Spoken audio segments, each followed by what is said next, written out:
So now let's talk about this, Crystal.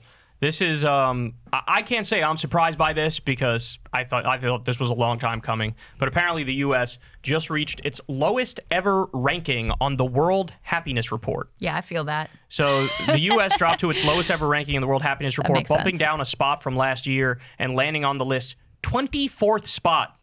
The 2025 report was published by the Wellbeing Research Center at the University of Oxford on Wednesday in partnership with an analytics firm. Oh, it was Gallup and UN Sustainable Development Solutions Network. Rankings are determined from answers people give when asked to rate their own lives. According to the AP, the highest ranking the U.S. ever reached was in 2012, when it peaked at 11th place. Oh. Meanwhile, for the 8th year in a row, Finland was named the happiest country in the world, followed by Denmark, Iceland, Sweden, and the Netherlands to round out the top 5. Costa Rica and Mexico also notably entered the top 10 for the first time in the report's history. Good googly moogly. Do you want to talk about validation for our politics? Mm-hmm. Guys, virtually every country that's ranked highly is a social democracy. Yeah.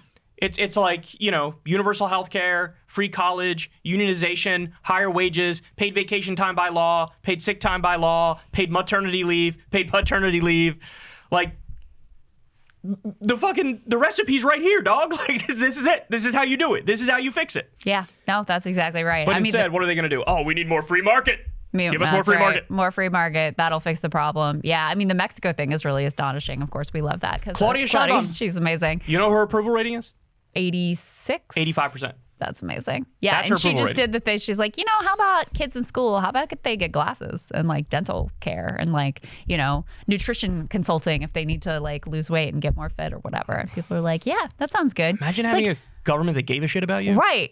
That was doing good things rather than trying to steal your Social Security and make you miserable. And bombing 7 countries. Right. That's incredible. That's mind blowing to think that such a thing could be possible. I've never seen it before here. So one of the things that they point to in terms of why the U.S. is unhappy is they say the increasing number of people who eat alone. So they're pointing to these sort of lack of community, right. Mm-hmm. Social breakdown.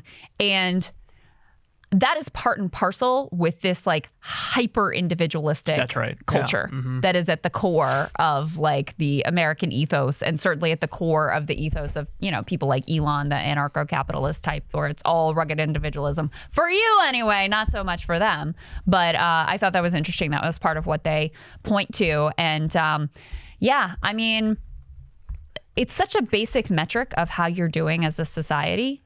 And to fail for the government not to even really be particularly interested in whether or not your life is fulfilling. No, they're corporate captured. They're totally captured by corporations, and they exist to serve the corporations. Right, and they want you actually more desperate because that makes you easier to manipulate. Mm-hmm. You have to accept whatever they're willing to give you in terms of a job, working conditions, whatever. So, it's part and parcel of they actually don't want you to be happy and fulfilled because then you're not as easy to scare and manipulate. So we need all the things that I listed before, universal health care, free college, no medical debt, no student loan debt, paid time off by law, higher wages.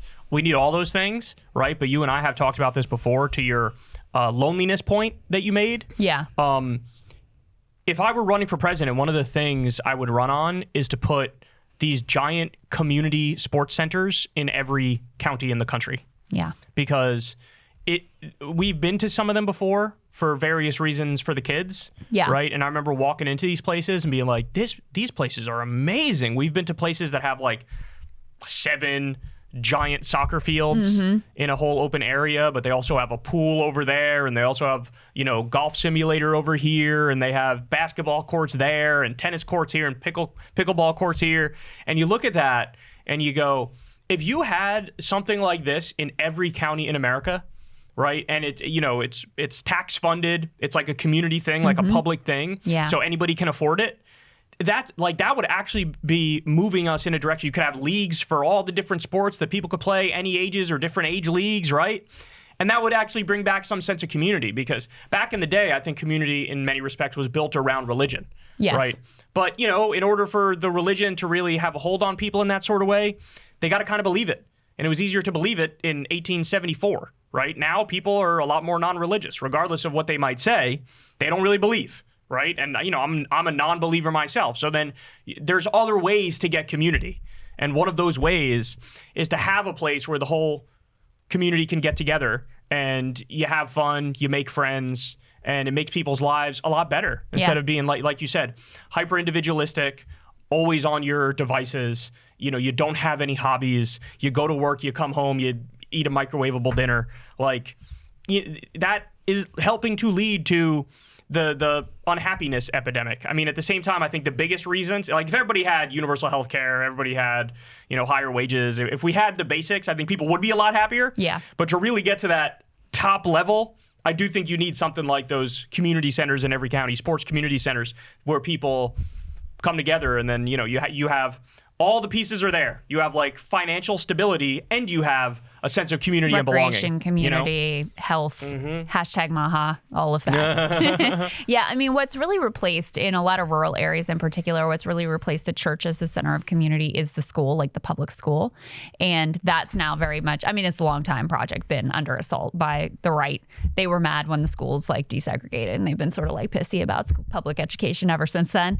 But, Trump is trying to completely eliminate the Department of Education and push in the direction of private schools, charter schools, homeschooling, et cetera, to break down even that piece of community. Because why? They're afraid that people are learning like basic values like decency and tolerance, et cetera, in the school. And they don't like that too much. Yeah, that's all true. The school works at the lower ages. It works for that sense of community, and that's how kids get socialized and stuff. But for the older people, sort of what I'm thinking about with these community sports centers, you know what I mean? Oh, yeah, absolutely.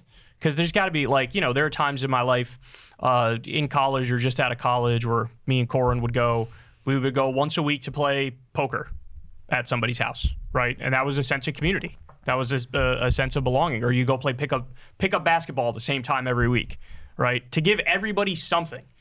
And at these places, there's so many different choices of which thing you want to do, right? And so I think that would make people very happy. But again, I love just to wrap up on this conversation, the fact that all of the countries that we would guess are in the top.